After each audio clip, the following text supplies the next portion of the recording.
नमस्कार, मैं हूँ शिवानी और हम देख रहे हैं सोशल जस्टिस, जो जीएस सेकंड पेपर का एक स्मॉल टॉपिक है, जिसके हम डेली क्वेश्चंस भी देख रहे हैं और 27 अक्टूबर से लेके हम 30 अक्टूबर तक इसको कंप्लीट कर देंगे और डेली एक क्वेश्चन देखेंगे इसके ऊपर और लिखेंगे भी साथ में। तो चलो अब हम देखते हैं क्वेश्चन क्या है। क्वेश्चन देखने से पहले मैं आपको एक इनिशिएटिव बताना चाहती हूँ जो हमने टेलीग्राम चैनल पे शुरू किया है, डेली क्विज़। तो आप वहाँ पे ज्वाइन करके आप डेली क्विज़ सॉल्व कर सकते हो। तो चलो अब हम देखते हैं क्वेश्चन क्या है। Despite being lauded for its patient centric approach, the implementation of mental health care act 2017 remains sluggish and mired with various issues discuss. तो हमें इसमें इश्यूज़ क्या है इसकी इम्प्लीमेंटेशन में, तो वो देखना है इस एक्ट के अंदर। तो चलो अब मैंने यहाँ पे इंट्रोडक्शन में ये बताया है कि जो हमारी नेशनल फैमिली हेल्थ सर्वे है जो 5 आया है अभी, तो मतलब लास्ट ईयर आया है, उसमें ये बताया गया है कि 14% इंडियन पॉपुलेशन है जो है वो मेंटल हेल्थ इशू से जूझ रही है। तो ये मैंने यहाँ पे इसी से इंट्रोडक्शन स्टार्ट किया है। फिर यहाँ पे मैंने लिखा है कि patient centric approach of mental health care act 2017 कैसा होना चाहिए। तो पेशेंट की सेफ्टी चार्टर होना चाहिए जिसमें कॉन्फिडेंशियलिटी रखनी चाहिए। और सेकंड है कस्टमाइज अप्रोच होना चाहिए, नॉट कि वन साइज फिट्स ऑल, मतलब एक ही साइज़ में सभी को फिट नहीं कर देना चाहिए, मतलब कस्टमाइज अप्रोच होना चाहिए। और थर्ड है कि recommends a constructive approach for rehabilitation होना चाहिए without any kind of discrimination.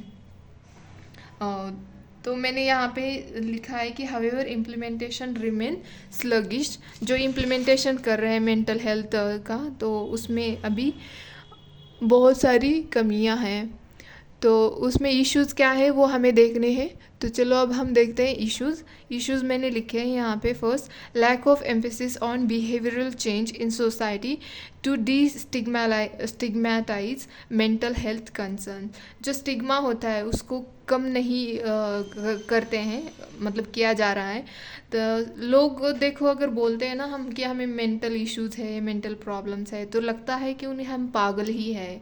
अगर कोई भी ऐसे बोलता है ना कि मेंटल प्रॉब्लम है तो उनको लगता है कि पागल ही है।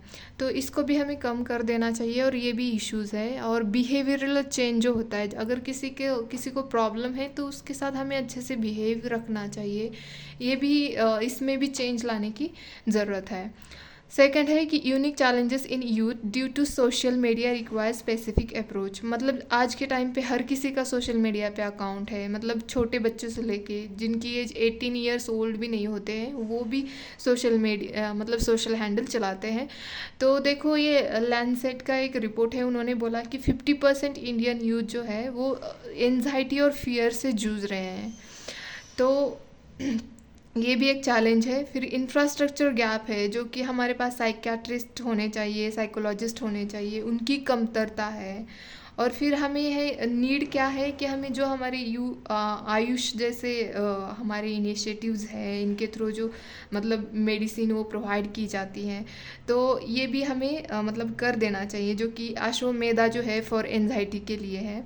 फिर अवेयरनेस कैंपेन की रिक्वायर्ड है, जो कि यूथ ऑर्गेनाइजेशंस होती है, जैसे कि एनसीसी हो, नेशनल ये एनएसएस हो, या ये नेहरू यूथ केंद्र संगठन हो, ऐसे जो होते हैं इनके थ्रू हमें अवेयरनेस कैंपेन चलाने की ज़रूरत है। फिर लास्ट में मैंने यही बोला है कि mental health is a defining challenge and must be sensitively tackled by societies, government and doctors to promote well-being।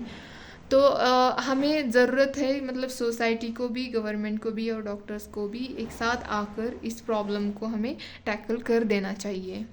Hope कि आपको ये वीडियो अच्छा लगे तो प्लीज़ लाइक शेयर सब्सक्राइब कर दीजिए। अगर कुछ भी लगे तो आप कमेंट बॉक्स में मुझे अपने प्रॉब्लम्स बता देना, ठीक है। धन्यवाद।